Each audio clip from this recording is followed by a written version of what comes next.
अधरं मधुरं वदनं मधुरं नयनं मधुरं हसितं मधुरम्. Hari Om. I believe somebody has questions to ask here. Yes. Yeah. Hari Om, everyone. Yeah. This is question related to verse 1. Okay. So, in this verse, the king, Vishada mentioned that Dharma Kshetra. Okay? So, that means he knows that that is the holy place. Correct. As a righteousness takes Right. place there. So, deep down, he also knows the Pandavas are for the righteousness. Correct. The Pandavas are just God. Right. So, why he encourage his children to fight this war when he knows that Pandavas will win. Okay? And then at the same time he has this question, what are they doing to his advisor Sanjaya, right? He asked this question. Right. So they came there to fight. Right. So why he's asking this question? Okay. Good. So there's two parts to the question. Yes. One is Dhritarashtra says Dharma Kshetre Kurukshetre. He knows where the battle is taking place is a land of Dharma, because many priests, sadhus came to do prayers there, meditation there. So that land is very much charged with Dharma. So Dhritarashtra knew, but why he didn't stop his children, that is what I'm going to discuss today also. Okay. But okay, never mind, since you brought up the point, the problem is of his attachment to his children. That is one of the main important factors that the Gita is going to keep on repeating, the dangers of attachment. So because of his attachment to the children, he could not control them. He let them do whatever they want, especially Duryodhan, the eldest one. He couldn't control him anymore. So I'll explain more in detail today. So it is not that he wanted to stop, he just couldn't stop it anymore. Duryodhan kept on committing a lot of atrocities, and Dhritarashtra, as the head of the family, should have stopped him, but he didn't stop him because of his attachment. So that's the first question. The second one was what? He asked the question, what they're doing. What they're doing. Okay, this is actually we have to go back a little bit into the Mahabharata. This dialogue that starts in chapter 1, verse 1 happened on the 10th day of the battle. So what happened on the 10th day of the battle? Arjuna shot a volley of arrows into Bhishma Pita. Bhishma Pita fell and he lay alive on the bed of arrows, because Bhishma Pita had a boon from his father that he could choose when he wanted to die. So he was shot by the arrows, he fell down on the bed of arrows, but he didn't die. Until the whole Mahabharata battle was over, 18 days, 40 days after that he decided to give up his life, because that particular day is called Uttanarayana, which is a very auspicious time to die. It occurs during the northern solstice of the sun. So it is between January to June every year when the sun is closest to the northern hemisphere. So that is a very auspicious time. Now that does not mean that you should arrange to die at that time. Okay, but it is said to be a very auspicious time. Okay, so your question was that, what was it? Sorry, again? He knows that they came there to fight. Correct. Oh, why did he say what are they doing there? Okay, so on the 10th day of the battle, when Bhishma Pita fell, Sanjaya was on the battlefield. He saw that everybody was shocked because they never expected Bhishma Pita, the commander of the Kaurava forces, that can ever fall like that. So it was a big blow, moral blow to everybody. So Sanjaya rushed back to Hastinapura because the blind king was sitting in the kingdom of Hastinapura, which is about 150 miles away from the battlefield of Kurukshetra. So he rushed back. Now this is on the 10th day, keep in mind. So when he rushed back, he told the blind king, Bhishma Pita has fallen on the bed of arrows. Who shot him? Arjuna shot him. So he got very shocked. Dhritarashtra got very shocked. So then he asked Sanjaya, please tell me what happened before the battle started. What were they doing? Actually, it is going in the past tense now. So now Sanjaya starts relating what happened before the battle started, right? Then for Dhritarashtra to understand why did Arjuna have the courage to shoot the arrows uh, into Bhishma Pita. Okay, so that's why now Sanjaya is going to relate everything in the Gita, which means this whole thing is narrated before the battle started. So Dhritarashtra wants to know that. Another thing I might add also, sage Vyasa, who was there in Hastinapura, told the blind king, I can give you Divya Drishti, meaning Divya means divine, Drishti means vision. Sitting in Hastinapura, you yourself can see what is happening on the battlefield. You can go backwards, forwards, like a VCR recording machine. So you can go backwards, forwards. Not only can you see, but you can even hear what every warrior is talking. That is the divine vision I can give you, Ved Vyasa said. But Dhritarashtra was very fearful. He knew that he would see the destruction of all his children there. So he said to Ved Vyasa, you give Divya Drishti to Sanjaya. Sanjaya will sit here and tell me what is happening on the battlefield. I don't want to see with my own eyes. So that's why the question is here, Kim Akurvata Sanjaya. Sanjaya, what were they doing? It's actually in the past tense. What did they do? Not what are they doing. So he wants to know before the battle started, what happened on the battlefield. Okay, so does that answer your question? Okay, any other questions? No, so we'll proceed on. Okay, so now two things you have to keep in mind about this Bhagavad Gita. That first of all, chapter 1 does not contain any teachings by Krishna. Okay, Krishna's teachings only start in chapter 2 verse.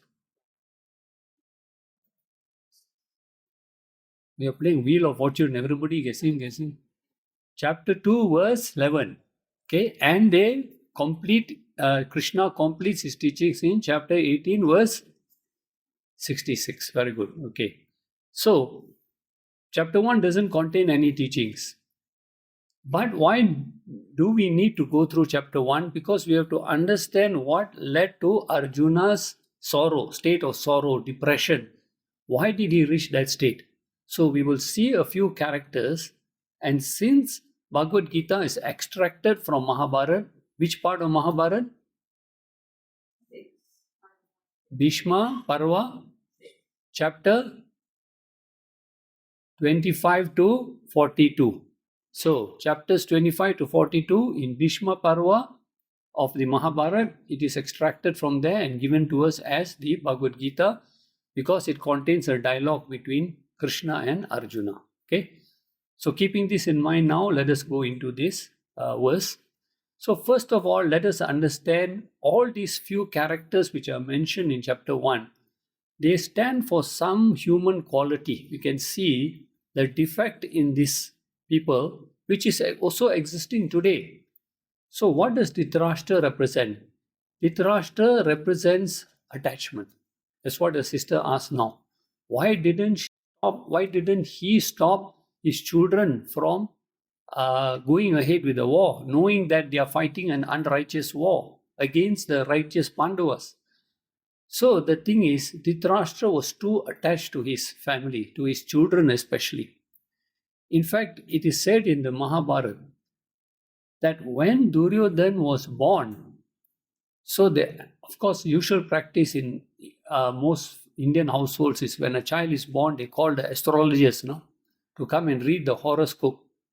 So the astrologers were called to the palace to read Duryodhana's horoscope. It was really a scope of horror. Because the what you call these astrologers, they told the father, the blind king, they said he is born in very bad omens. There are many bad omens going on, number one. Number two, when your son grows up, he's going to cause a lot of death and destruction in his whole kingdom. It's going to be very bad for your family and bad for the whole kingdom. So they advised the blind king to go and get rid of his son or dispose the son in a forest.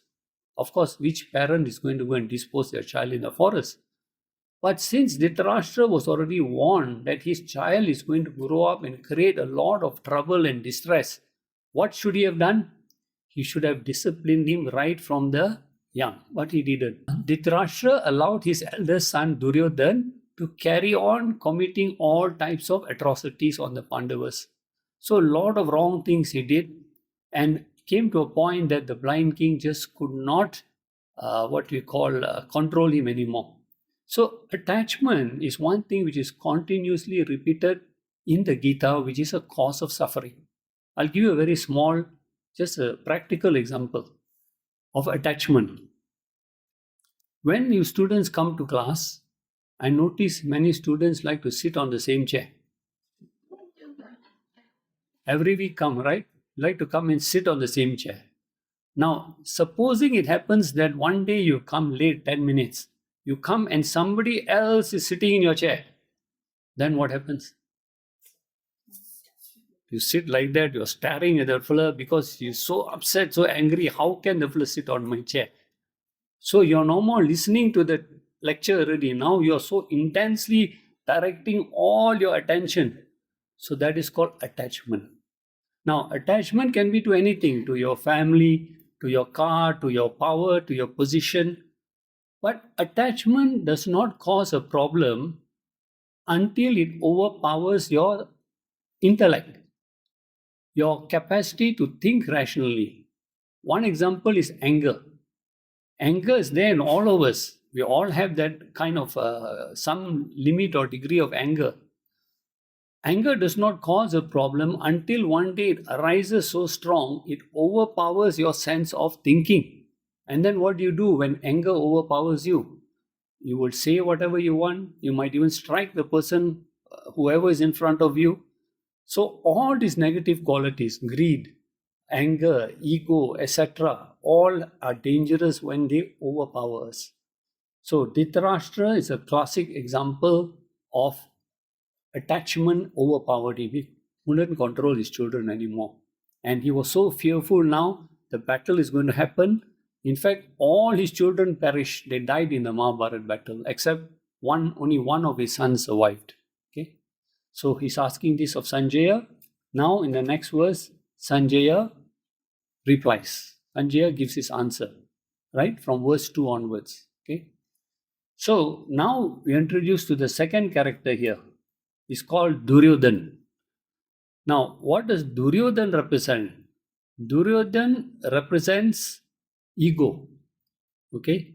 He knew all the while that it was what he was doing was wrong.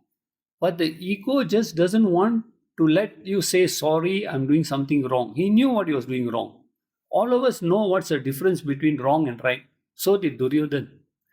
In fact, there is a classical dialogue in Mahabharata when Krishna asked Duryodhana, hey, why are you doing all these things? Why are you doing so many, adharmic things, terrorizing people and cheating the Pandavas and all that? So why don't you stop it? Don't you realize what you're doing? And Duryodhana answers back, Janami dharmam nacha me pravarti. Janami, I know dharmam, I know what is dharma, I know what is right, what is the righteous conduct. But nacha me pravarti, I have no inclination to follow. I don't like to follow dharma. I am allergic to following dharma. I know what is right, but I don't like to follow it. Then he says, Janami adharma. Janami, I know what is adharma, but nacha me nivritti. But I cannot stop myself from doing that. I know it is wrong to cheat. I know it's wrong to lie, but I don't know why I cannot stop myself. So now here, Duryodhana's problem is what? He admits he knows what is dharma, what is adharma, but the problem is not that he lacks knowledge. What is his problem? It has become an ingrained habit in him to start terrorizing people. So there is like a force, it like pushes us, So what happens is until that force becomes so strong in you that it helplessly just pushes you on. So we all know one thing. We may know what is bad conduct. We may know what is good conduct. But the problem is we don't have the willpower to enforce it. You see, that is our problem. It is not that we do not know what is right, what is wrong, right? But we just don't have the willpower to enforce it. So, in chapter 3 of the Gita, verse 36, you can see exactly the same thing Krishna says there. Chapter 3, verse 36. Sorry, not Krishna, but Arjuna declares this. That's page number 75. Okay? He says, by what is a man compelled to commit sin as if driven by a force even against his will? There's something in us that is driving us. We know that is wrong, but we cannot stop ourselves from doing it. Like a person who takes corruption money, he may be very rich, but still he takes money. So there's something in it. And Krishna answers in the next verse 37. He says it is a desire born of the mode of passion, that is rajas. Okay? When there is a strong desire in us and we cannot control that, then we start doing all these kinds of sinful actions. So Dhritarashtra is a classical case of ego. Okay? So what does Dhritarashtra do? Now Sanjaya is describing to the blind king, what did your son do on the battlefield? So we go on to the next verse, verse number 3. Okay. So in verse number 3,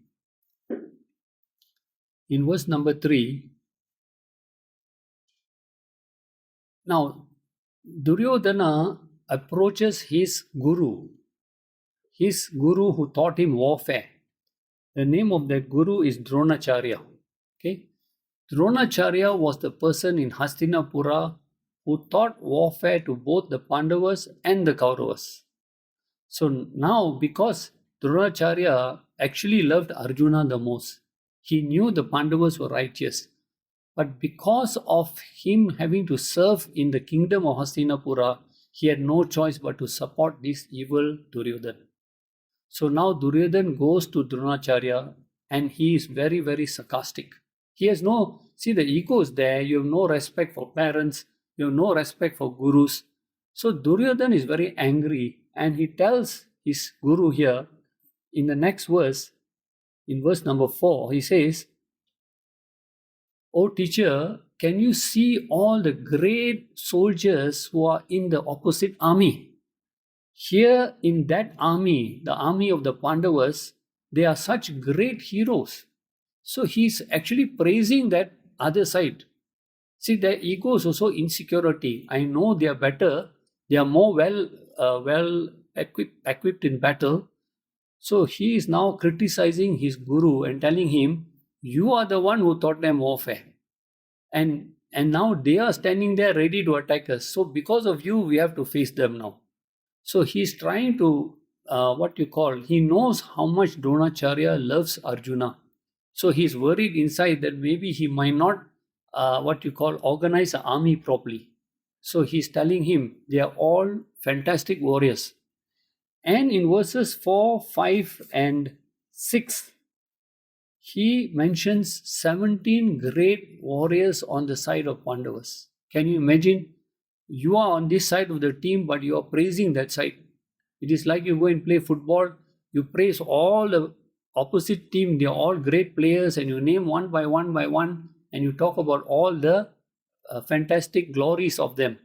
So Duryodhana keeps on glorifying these 17 great warriors on the Pandava side. And then he realizes that he may have crossed the line by insulting his guru, by naming so many great warriors on the Pandava side. So he changes his direction now, and then he starts praising his own guru, Dronacharya. He says, but Guru, don't worry, our side also they are great warriors. And in order to make his guru happy, the first great warrior on the side of the Kauravas, he names his own guru's name first. So in verse number 8, you see, he starts praising the warriors now on his own side. But what is the difference here? See, if we look at it very carefully, when he praised the Pandavas, he could name 17 great warriors. But when he starts praising the warriors on his side, he can only name 7 great warriors. He cannot name any more. So he realizes that the other side is more superior in terms of the type of warriors they have. So there is an insecurity. He knows he's fighting on Dharma Kshetra. He knows he's fighting an unrighteous war. He knows he doesn't have many great warriors, but still he doesn't want to stop. It's that ego in him. Okay? So now we come to the very critical verse here, number 10. This is a very important verse for us to understand. What does Duryodhan say now? He makes a very, what you call, a startling declaration. Okay? He says that army, the army of the Pandavas, so he uses the word paryaptam. If you see in the Sanskrit text, there's the word paryaptam. Okay? Paryaptam means limited. Their army of the Pandavas, Duryodhan is saying, is limited. And he says, our army, the army of the Kauravas, is aparyaptam. See, in Sanskrit, if you put a in front of the word, it takes the opposite meaning. So, paryaptam means limited. Army of the Pandavas is limited. Our army is aparyaptam, is unlimited. Now, what do you mean by that? So we have to understand how many soldiers were standing on the battlefield. Why does Duryodhan say Pandavas' army is limited? Because Pandavas had 7 battalions and Kauravas had 11 battalions. See, always the number 18 keeps popping up. Bhagavad Geeta, 18 chapters, battalions on the field, 18 battalions. How long did Mahabharata war last? 18 days. 18 is very auspicious number. Okay, don't go and buy a lottery ticket of this. Okay, what is the size of one battalion? It's called Akshuni. Just try to imagine how many soldiers were assembled on the battlefield. Okay, one Akshuni, one battalion consists of 21,870 chariots. So every chariot there must be one soldier. Plus 21,870 elephants. So every elephant there's one soldier there with him. 65,610 horses. So one soldier also on every horse. Plus 109,350 foot soldiers. So if you total all this for one Akshoni, you get 218,700. Okay, there is only one battalion. Now you multiply that by Kauravas had 11 Akshonis, which means how much? 2.4, approximately 2.4 million soldiers on the side of the Kauravas. Just try to imagine the scale of battle. Okay, 2.4 million soldiers on the scale, on the size of the Kauravas. Pandavas had 7 Akshonis. Multiply that, you get approximately 1.5 million. So therefore, you have almost 4 million soldiers who are lining up on the battlefield to fight each other. Okay, 4 million soldiers. And after the 18-day battle, only 10 people survived that war. Everybody else was dead. It seems the fires that they had to light to cremate all the bodies went on for days and days and days after the Mahabharata war. So much of destruction. All because of what? Because of the ego of Duryodhan. He refused to back down. He refused to give up. Now, the interesting story is, how did Kauravas also get some extra Akshoni? And here we can see the what we call the ego of Duryodhan. The story is told in the Mahabharata that before the battle started, Duryodhan and Arjuna went to see Krishna in his palace to get his help. So when they were going to his palace, Krishna knew they were coming. He pretended to be asleep. Duryodhan came into the palace. He saw Krishna asleep. Having arrogance and ego, he went and sat at the head of Krishna. Arjuna came. He went and sat at the feet of Krishna. So obviously when you wake up, when you open your eyes, or rather Krishna pretended to be asleep, then opened his eyes, what do you see first? You see Arjuna first. Then he got up, he saw Duryodhan. So he says, why are you all here? They tell him, we want your help in the battle which is coming, the Mahabharata battle. So Arjuna says, Krishna says there's only two things I can offer you. You can choose either one. One is, I will be your charioteer, but my condition is I will not raise a weapon, I will not fight in this war. I'll just be your charioteer. I will not take part in this battle. Second option is, I will give you my whole one akshoni, one whole army, which consists of 200,000 soldiers. So now, which one will you take? You want to answer? Okay, never mind. So Duryodhan thought, of course I want the army. So Krishna said, since when I opened my eyes, I saw Arjuna first, so you must let him choose first. Duryodhan said, gone, the army is gone. What am I going to do with one full of Krishna just standing there and holding the reins like that to want to fight? I'm sure Arjuna will choose the army. But what did Arjuna choose? You all know, he chose Krishna. He says, Krishna, I want you to be my charioteer. I don't want that whole army. So Duryodhan said, no problem, I'll take it straight away. So what does this tell us? Duryodhan with ego thought, the more material power I have, the more material strength I have, I can win all battles. But Arjuna realized one thing. He said, no, I need Krishna on my side. He's a very powerful person to be on my side. Because if you look at the last verse of the Bhagavad Gita, chapter 18, verse 78, Sanjaya concludes everything. He says, the beautiful prayer also is very nice verse. Yatra Yogeshwara Krishno, Yatra Partho Danudara, Tatra Sri Vijayo Bhutir, Dhruva Nitir Matir Mama. Sanjaya says to the blind king, he says, on whose side stands Lord Krishna? And on whose side stands Arjuna, who has taken up his bow and arrow ready to fight? Assured is victory, prosperity, and success. So, when we take help, when we want to surrender more and more material help, in fact, when we ask ourselves, the more and more material things we have, the more insecure we feel. But when we have the spiritual help, we have the help of the Lord, the love of the Lord, the support of the Lord, then victory is in our hands. So now, here, Duryodhan is saying, our army is bigger, their army is smaller, and not only that, our army is better equipped than the Pandava army. So by right, we have nothing to worry about, but actually he's worried. He's inside, he's worried. And who knows this? No other than Bhishma Pita. So if you see that verse number 12 here, a very significant thing is going to happen on the battlefield of Kurukshetra. Now, Bhishma Pita is the commander of the Kaurava forces. He sees Duryodhan rattling away like that, and he knows that Duryodhan inside is losing his confidence. So what does he do?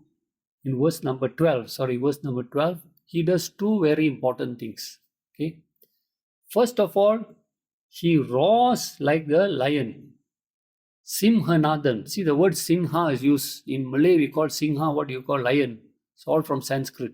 Simhanadam means he made a roaring sound of the lion. Why did he do that? Because it's mentioned in verse 12, he wanted to cheer up Duryodhan. He realized that that guy is getting more and more depressed. He's losing his confidence. So I should do something to cheer him up. So he roars like a lion. See, that's like a battle cry, Let us go into battle now. Let us not waste any more time. And the second thing that he did, which is very, very important for us to note, is Sankham Dadmau. Sankham is the conch. Dadmau means he blew the conch. Now, what does this indicate? Blowing the conch is when two armies are facing each other. The first army to blow the conch signifies to the other army that we are not going to back down. We are ready for the fight. This is like firing the first shot in the battle. So we are ready now. We are coming after you already. So we must understand the Pandavas never wanted this battle. When the Pandavas were sent off in exile, they were promised by Duryodhan that after 12 years you come back, I will give you back your palace. After 12 years they came back. They asked Duryodhan, please give us back the palace as you promised. He said, I'm not going to return it to you. Because he wanted to be in total control. So the Pandava brothers said, okay, never mind, don't give us the palace, give us 5 cities, one for each brother. He said, that also I won't give you. Okay, never mind, they said, give us 5 villages. He said, that also I won't give you. Can you give us 5 houses at least? That also I won't give you. I won't give you even the dust which can rest on the hoof of a cow, the leg of a cow, the hoof of a cow. That much land also I won't give you back. That is mentioned in the Mahabharata. So they went to see Krishna. They said, he's not keeping to his promise. What to do now? And Krishna said, no choice. You have to go and fight. So violence is always kept as the last resort. All peaceful means must be tried. If they fail, then at the last resort you go to violence. And that also, when the Pandavas came, they didn't want the battle. But now that Bhishma Pita has blown his conch to indicate to the Pandavas, we are ready for battle. Now let us see what happens now. Okay. So verse number 13. Now again, keep this in your mind. How many soldiers on the Kaurava side? 2.5 million. So in verse number 13, all these 2.5 million soldiers, when they heard their commander blow the conch, what did they do? They started banging they started blowing their conches, kettle drums, tabors, trumpets, everything they blared for. Now can you imagine 2.5 million soldiers blaring using all the instruments also? What a terrible sound it would have caused. So there's a word used in verse number 13 called tumulo. Do you see the word tumulo? Tumulo means tumultuous. The sound was terrible. It spread far and wide until the Pandavas also could hear it. Terrible sound, 2.5 million people blowing all their, what we call, conches, kettle drums, tabors, trumpets, horns, etc. Now, this same word tumulo is going to be used later. We'll see the effect. So when the Kauravas, 2.5 million, they blew all their instruments, what effect did it have on the Pandavas? So in verse number 14 now, this is where we see. All this Sanjaya is describing. In fact, Sanjaya is said to be the first war correspondent in history, not Channel News Network. This is Mahabharata News Network. So he's telling the king now what's happening now.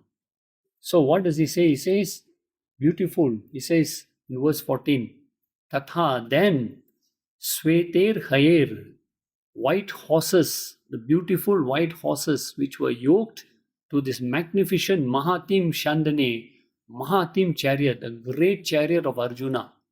Now this chariot of Arjuna is not any ordinary chariot. It has been gifted to Arjuna as a boon along with his 4 horses by no other than Agni Devta. So Agni Devta had gifted this chariot and the 4 horses to Arjuna. So that's why Sanjaya says this magnificent chariot yoked with 5 white horses. And if you want to read more about the description about this chariot, you can go to the Katha Upanishad in the section known as the Rath Kalpana. Rath means chariot, Kalpana means imagery. So imagery of the chariot is very beautifully described in that section of the Katha Upanishad. So now he says, who was seated in this magnificent chariot with the 4 white horses? He says, Madhava. Now, one thing you have to understand, throughout the Gita, Krishna is addressed by different names.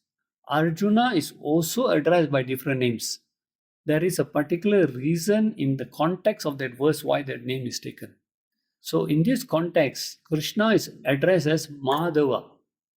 Madhava contains of 2 words. Ma means Ma Lakshmi, the goddess Lakshmi. Dhava means the husband of goddess Lakshmi. Because Krishna is what we call the avatar of Vishnu also. He's come in the form of Krishna.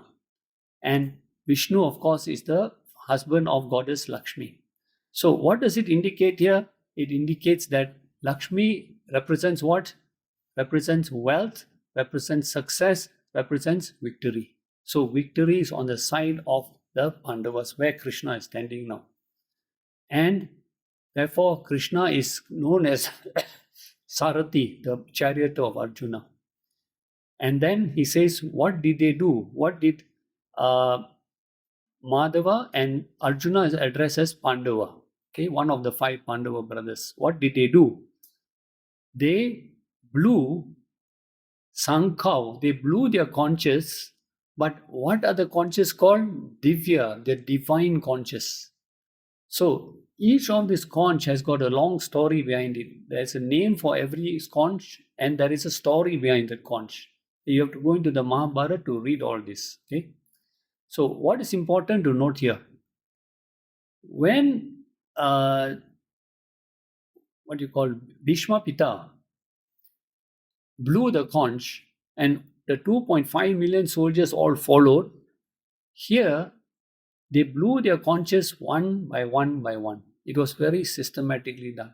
It is not everyone blowing all their conches one time. So here he describes the order of how the conches were blown. Total of 18 conches were blown. Okay, so he says, Pradat Matu, they blew the conches one by one by one.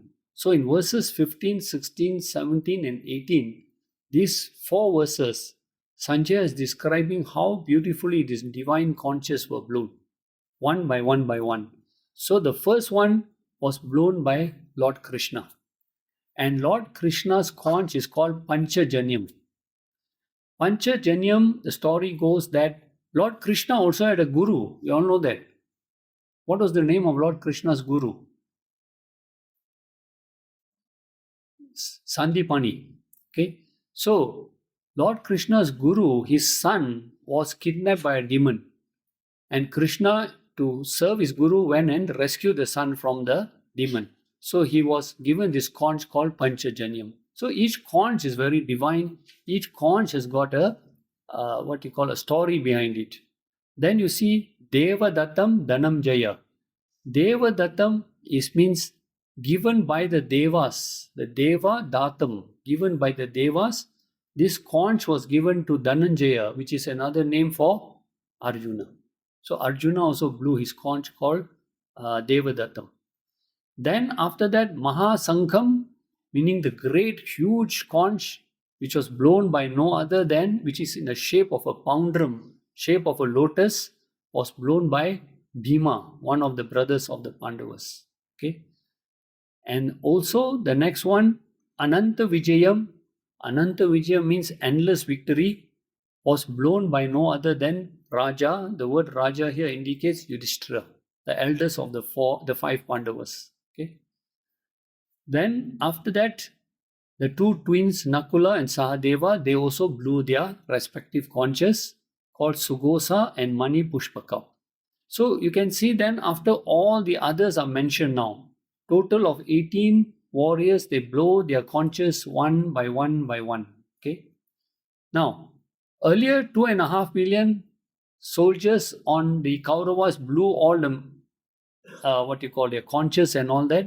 No effect on the Pandavas. They were not at all afraid. Now, let us see what he says when all these 17 warriors blew their conches in verse 19. What is the result? Just imagine 17 warriors plus Krishna blowing their divine conches, and all this represent dharma. Okay, what was the sound of the 18 conches? Look at verse 19. The same word is used again, tumulo. Tumultuous. It was equivalent to the 2.5 million conches and drums blown by the Kauravas.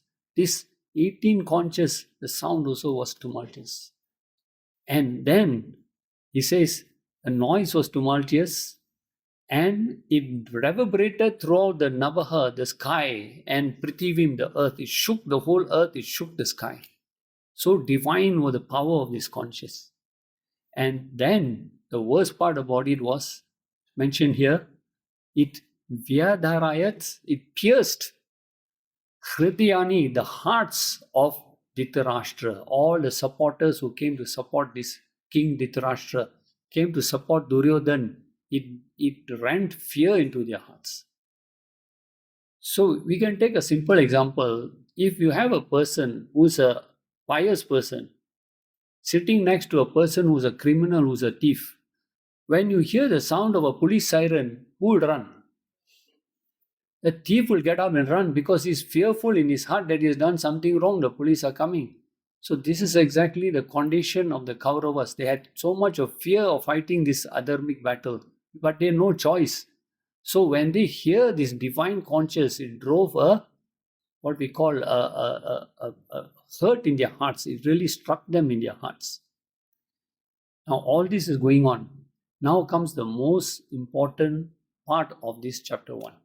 Verse number 20, the most important part. Why do I say it's the most important part? See, every word you read in Sanskrit, there is a deep meaning inside that.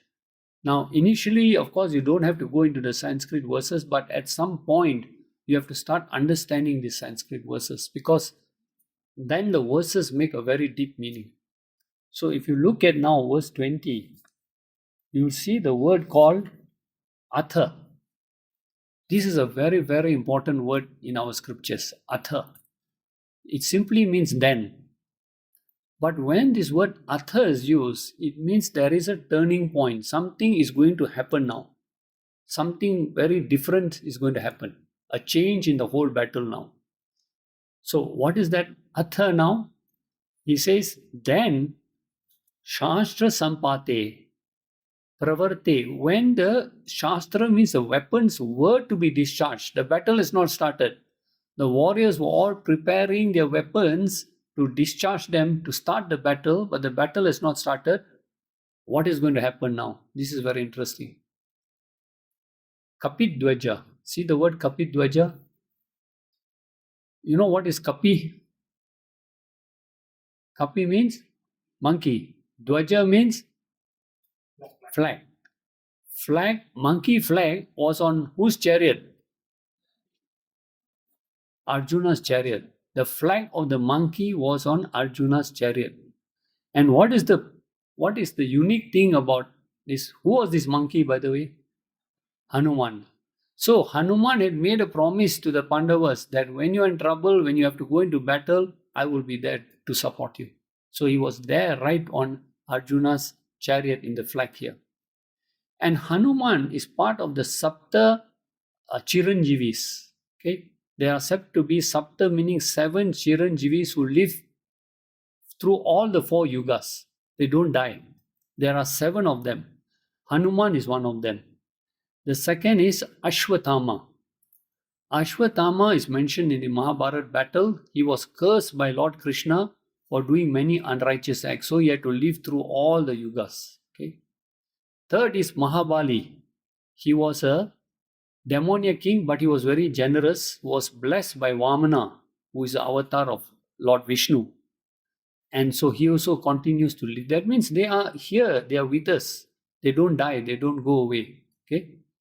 Fourth is Ved Vyasa. You all know the great sage Ved Vyasa, who wrote the Mahabharata and also who partitioned the Vedas also. Fifth is Vibhishan, who was a righteous brother of Ravan. See, Ravan had the 3 brothers there, Ravan, Vibhishan and Kumbhakaran. So, out of the 3 brothers, Ravan was very evil. Kumbhakaran was sleeping 6 months and eating 6 months, but Vibhishan was the only pious one. So, he became one of the Chiranjeevis. Sixth is Kripacharya, who is also mentioned in the Mahabharata. He was a master archer. And 7 is Parashurama, Rama with the axe, who is the 6th avatar of Vishnu. So how many avatars are supposed to come? Or rather, how many avatars are predicted? 10. How many have already come? 9. The balance hasn't come yet is Kalki avatar. Okay. And this Parashurama is going to be the martial guru to the final avatar, the Kalki avatar. Okay. So all these 7 Sapta Maharishis, they are all alive. They are all around us. Okay, they don't die. When will they die? End of Kali Yuga. How long more to go for Kali Yuga before the whole world is destroyed?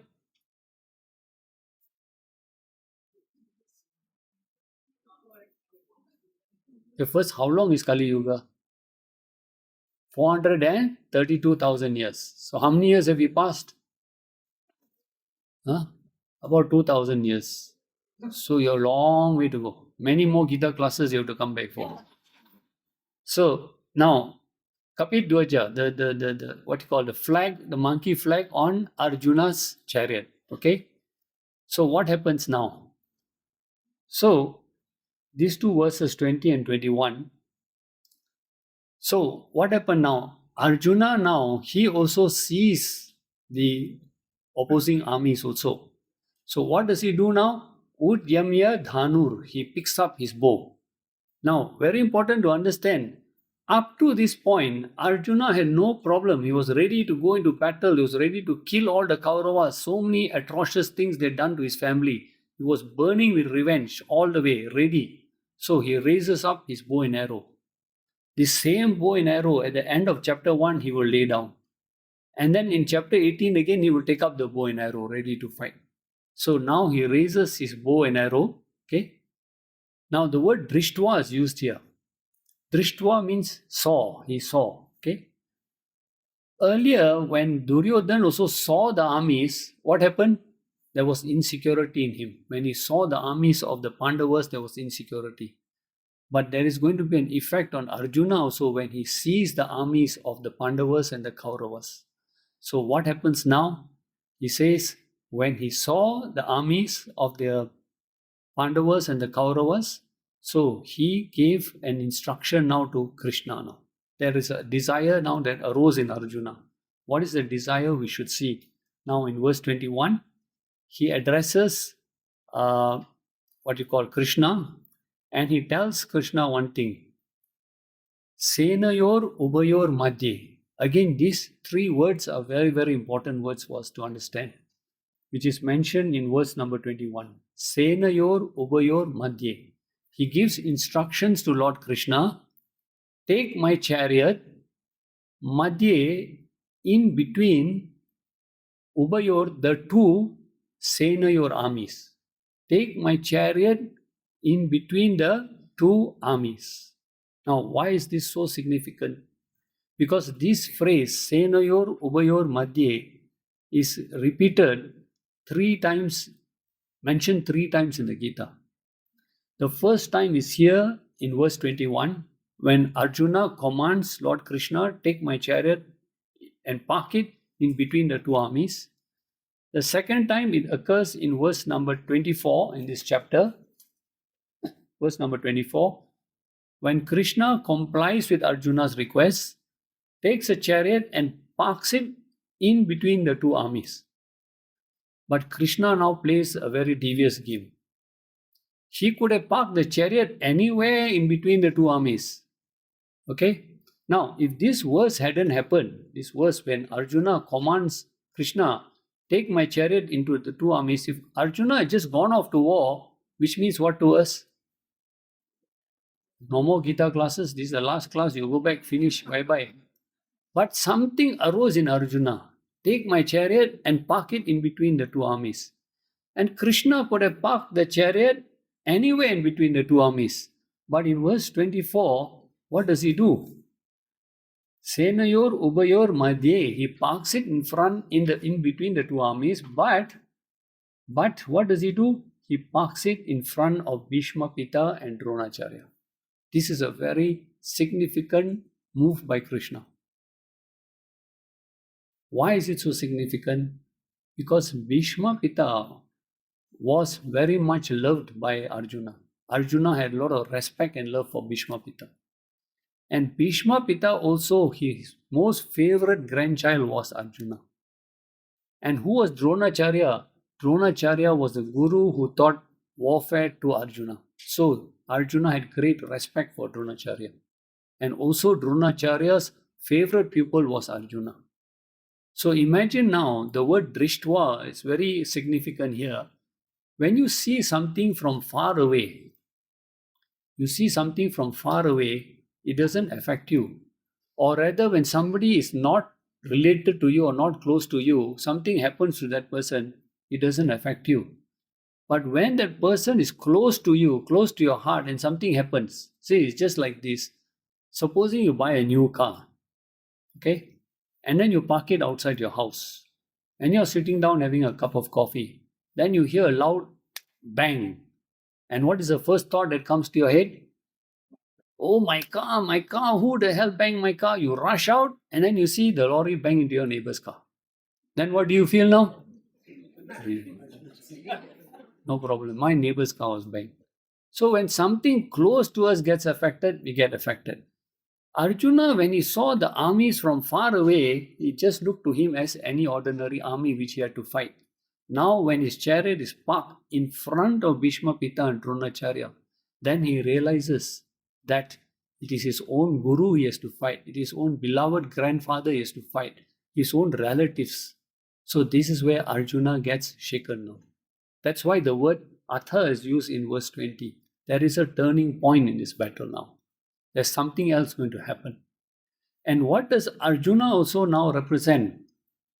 Arjuna also represents to us that when compassion, and here we must talk about compassion, overtakes us, wrongful compassion overtakes us, again we lose our capacity to think. So, what was Arjuna's main problem when he saw all these relatives, gurus, the grandfathers all there? He lost his courage to fight. He was confused. Now, this is very critical to understand because we just take a quick look at chapter 2, verse 7. When Arjuna describes his condition, I will come back again to chapter 1, but let's look at what is Arjuna's confusion about. In chapter 2, verse 7, you see the word in the Sanskrit text in the second line.